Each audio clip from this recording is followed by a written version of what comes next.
welcome. I am Crystal Jane Salvador from Section 6, and this is the rationalization for items 93 and 94 in Edu 533 and Edu 535. For your better analysis, you may pause the video for your convenience. So let's start. In item 93, which characterize the process approach of assessing, this is assessing. I'm sorry for the typo error. So let's read it again. Which characterize the process approach of assessing student performance? Here are the four options. So let's take a look at the choices. What do you think is the correct answer? The correct answer is letter B. So for item 93, the reason why the correct answer is letter B, 1, 2, 3, and 4, it's because looking at all the given options, let's take a look. These are all examples that characterize the process approach in assessing student. How? Let us define what is a process approach. In here, this is based learning, and then according to Imre et al. 2010, it is a holistic process where the process of teaching becomes the objective.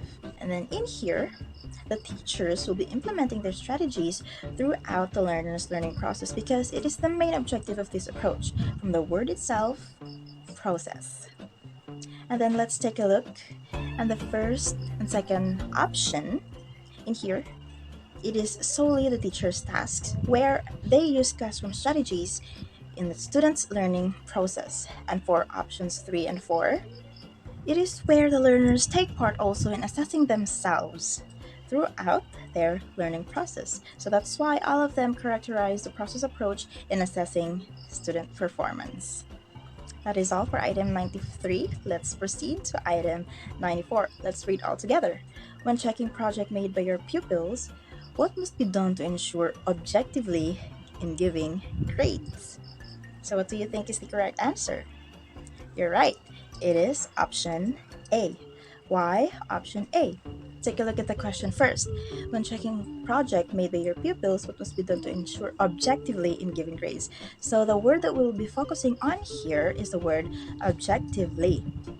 And objectively, it means unbiased and is based on observable facts rather than an opinion. So it is not biased and is solely based on fact.